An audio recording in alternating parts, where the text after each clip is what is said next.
రాజేశ్వరమ్మ కల్లా కపటం లేని మనిషి, ముక్కుకు సూటిగా పోయే వ్యక్తి. ఆమెకి లౌక్యం తెలియదు. ఏ విషయమైనా ఎవరితోనైనా నిర్మోహమాటంగా మాట్లాడుతుంది. నిగర్వి, దాన ధర్మాలు విరివిగా చేస్తుంది. ఆమె వయసు 60 సంవత్సరాలు. మనిషి ఆరోగ్యంగా ఉంటుంది. ఆమెను చూసిన వారెవ్వరూ ఆమెకు అంత వయసు ఉంటుంది అనుకోరు. రాజేశ్వరమ్మ భర్త పరమేశ్వర శాస్త్రి గారు ఇంజనీరింగ్గా పనిచేసి రిటైర్ అయ్యారు. ఏడాది క్రితమే చనిపోయారు. వారికి 4 కొడుకులు. పెద్దవాడు అమరేంద్ర డాక్టర్, అతని భార్య సుశీల.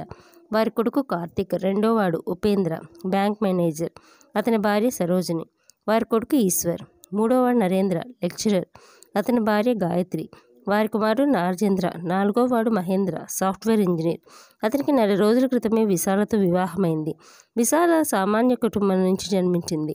10th పాస్ అయింది. ఆమె తండ్రి స్కూల్ టీచర్. విశాల కోరికలు కొండంతలున్నాయి. రాజేశ్వరమ్మ తన కొడుకుల పెళ్లిల్లో కట్న కానుకలు తీసుకోలేదు.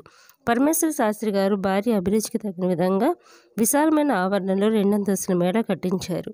రాజేశ్వరమ్మకు మొక్కలంటే ప్రాణం. ఇంటి ఆవరణలో రకరకాల పూల మొక్కలు, పళ్ళ చెట్లు, కాయగూరల మొక్కలు వేయించి వాటి సంరక్షణకు పనివాడిని నియమించింది. కన్నవారింట కన్న కళ్ళను అత్తవారింట తీర్చుకోవాలనుకుంది విశాల. అయితే అత్తవారింట పరిస్థితులు వేరుగా కనిపించే ఆమెకు. రాజేశ్వరమ్మ గారిది ఉమ్మడి కుటుంబం. ఆమె 4 కొడుకులు తల్లి మాటకు కట్టుబడి ఉంటారు. 3 కూతుళ్ళు అత్తగారి ఆజ్ఞ అస్సలు దాటరు. ఆమెను ఎంతో గౌరవిస్తారు. పరివార సంగతి సరే. ఆమెకు చెప్పకుండా ఎవ్వరూ ఏ పని చేయడం లేదు. వంట ఆవిడ మర్నాడు చేయవలసిన వంటకాలు, టిఫిన్లు వగైరాలు తొలి రోజు ఆవిడని అడిగి తెలుసుకొని ఆ ప్రకారమే చేస్తుంది. ఇంట్లో వారి అవసరాలకు 1 కారు, 3 స్కూటర్లు ఉన్నాయి. అమరేంద్ర కారు వాడుకుంటాడు. మిగిలిన 3 స్కూటర్లు వాడుకుంటారు. అమరేంద్ర 3 పిల్లలను ఉదయం తనతో కారులో తీసుకుని వెళ్ళి స్కూల్లో దింపి తన డ్యూటీకి వెళ్తాడు. సాయంత్రం డ్రైవర్ వారిని ఇంటికి తీసుకొస్తాడు. రాజేశ్వరమ్మ 4 కొడుకులు తమ సంపాదన ఆమెకే ఇస్తారు. విశాల అత్తవారింట వంట పనికి అని ఇంటి పని చేయాల్సిన అవసరం లేదు. అందుకు ఎంతో సంతోషించింది. ఖరీదైన చీరలు, నగలు ధరించాలన్న కోరిక కూడా నెరవేరింది. రాజేశ్వరమ్మ గారు కోడలికి పెళ్లిలో ఎన్నో నగలు పెట్టారు. అవసరానికి మించి చీరలు కొనిచ్చారు. అత్తవారింట విశాల తన నగలన్నీ వేసుకొని తిరుగుతుంది. ఇంట్లో మిగిలిన కోడలు ఎవరూ నగలు వేసుకోవడం లేదు. అందువల్ల కాస్త గిల్టీగా ఫీల్ అవుతోంది. తోటి కోడలకు, పిల్లలకు సినిమాలు, షికార్లు, సరదాలేవి ఉన్నట్లు కనిపించలేదు. ఇంట్లో వారంతా రాజేశ్వరమ్మ గారికి భయపడి తమ సరదాలను చంపుకొని సుఖ సంతోషాలకు దూరం అవుతున్నారనుకుంది. విశాలకి పద్ధతి నచ్చలేదు. పంజరంలో పక్షిలా అనిపించింది. దీనికంతటికి ముఖ్య కారణం డబ్బు పెత్తన అంతా ఆవిడ చేతిలో ఉన్నందువల్లే అనుకుంది. సాధ్యమైనంత త్వరగా దానికి పరిష్కారం చూడాలి అనుకుంది. ఒకరోజు భర్తను అడిగింది, ఏమండి, మీ 4 అన్నదమ్ములు మీ సంపాదన మొత్తం తీసుకుని వచ్చి మీ అమ్మగారికి ఇచ్చేస్తున్నారు. మరి మీ అన్నలు పిల్లలు ఉన్నారు. వాళ్ళకు రోజు పాకెట్ మనీ ఇవ్వాలి. పుస్తకాలు, పెన్సిళ్ళు, పెన్నులు వగైరా అవసరం ఉంటుంది. పైగా ఆడవాళ్ళకి ఏవో ఖర్చులుంటాయి. అందుకోసం జీతంలో కొంత డబ్బు చేతిలో ఉంచుకోరా? భార్య మాటలకు చిరునవ్వు నవ్వాడు మహేంద్ర. అటువంటిదేమీ లేదు.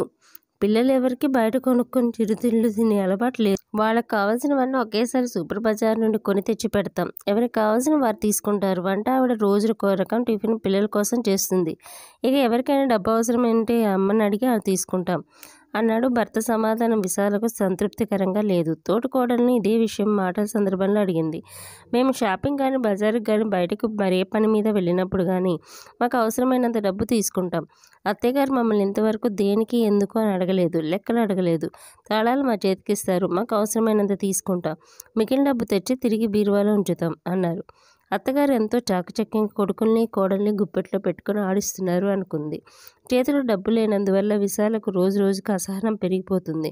ప్రతి చిన్న విషయానికి చిరాకు పడ్డం, అత్తగారిని సూటిపోటి మాటలతో తూలనాడడం, వంట ఆవిడను, పనివారిని కసరడం వంటివి చేస్తుంది.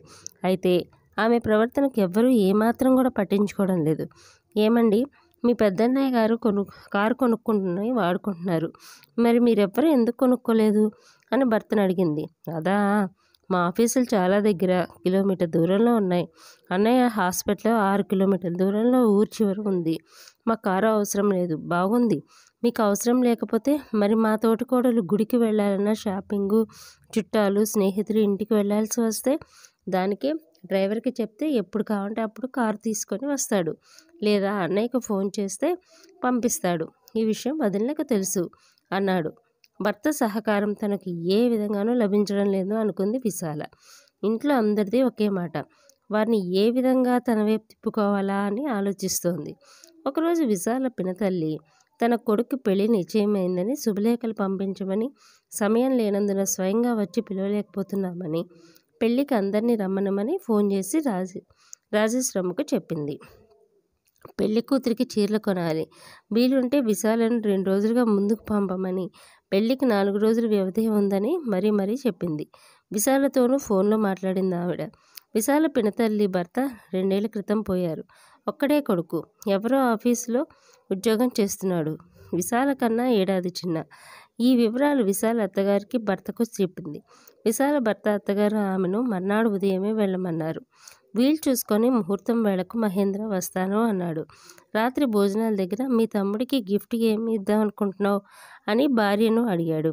మహేంద్ర జవాబు చెప్పడానికి తటపడాయించింది విశాల.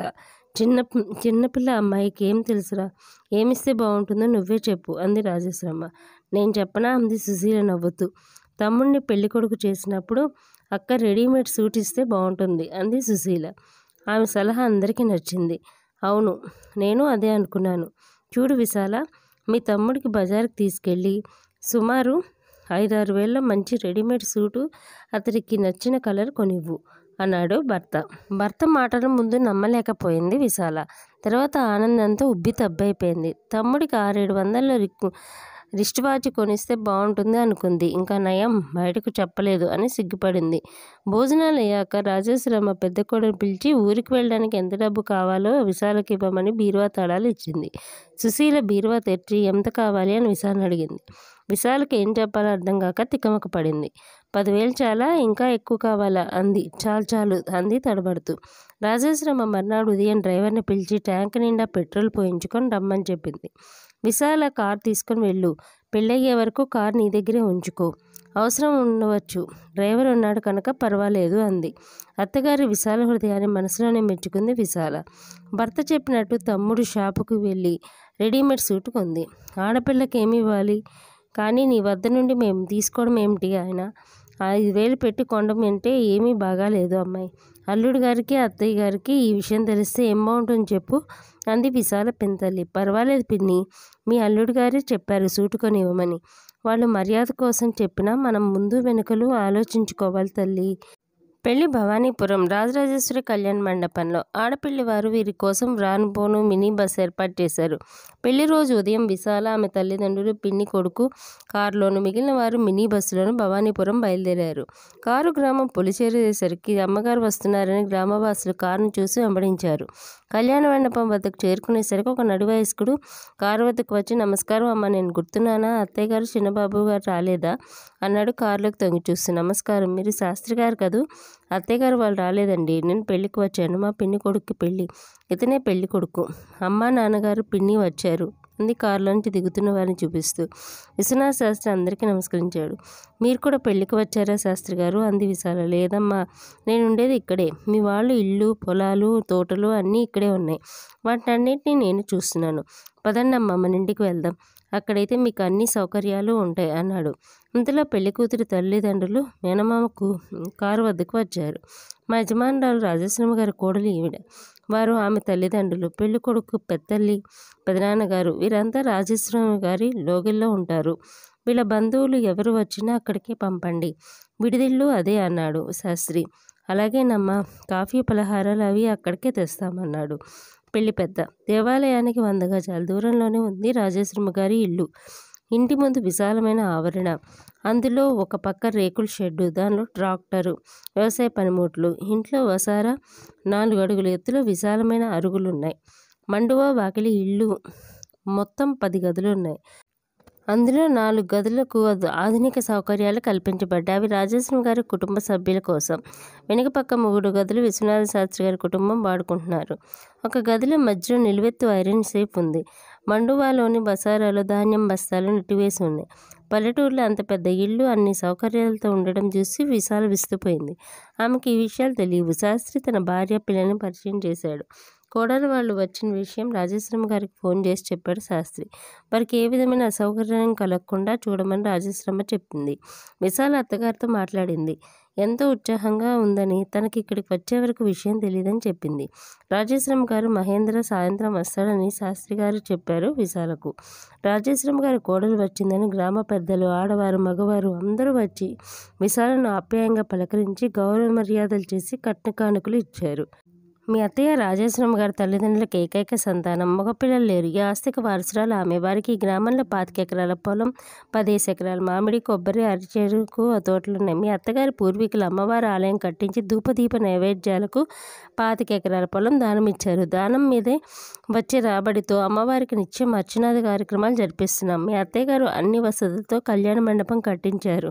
వివాహాది శుభకార్యాలకు కళ్యాణ మండపం, వంటపాత్రలు, కుర్చీలు వగైరా సామాను ఉచితంగా ఇస్తున్నాం. దూర ప్రాంతాల నుండి వచ్చిన ఇక్కడ శుభకార్యాలు జరుపుకుంటున్నారు. అమ్మవారి దేవీ నవరాత్రి పూజలు ఏటా అత్తయ్య గారు సొంత డబ్బుతో జరిపించి అన్నదానానికి చేస్తున్నారు. మా తాత ముత్తాతల కాలం నుంచి మేము వారి కొలువులోనే ఉంటున్నాము. మీ అత్తయ్య గారు దాన ధర్మాలు చేయడంలో తాత ముత్తాతను మించిపోయారు. మీ అత్తయ్య గారు తన కొడుకుల సంపాదనలో ఒక్క పైసా కూడా ఇంటి ఖర్చులకు వాడకుండా దాన్ని నెల నెల వాళ్ళ పేరు బ్యాంకు మీద వేస్తున్నారు. మీ మామగారు హయాం నుంచి ఇంటి ఖర్చులకు ఆవిడే డబ్బు ఖర్చు చేస్తున్నారు. బహుశా మీకు ఈ సంగతి తెలియదు అనుకుంటాను. అమ్మ, మీ అత్తయ్య గారి విశాల హృదయం, మంచి మనసు, ధర్మగుణం వల్ల ఆవిడకు రత్నాలు వంటి కొడుకులు కలిగారు. అనుకూలితులైన కోడలు కూడా లభించారు.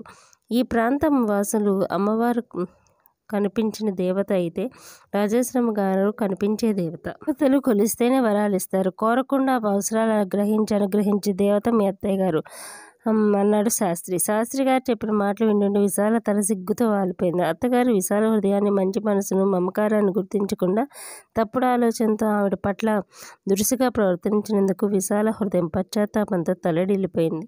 వెంటనే వెళ్ళి ఆవిడ కాళ్ళ మీద పడి క్షమాపణ కోరుకోవాలనుకుంది. కథ సమాప్తం అండి. నచ్చిందా?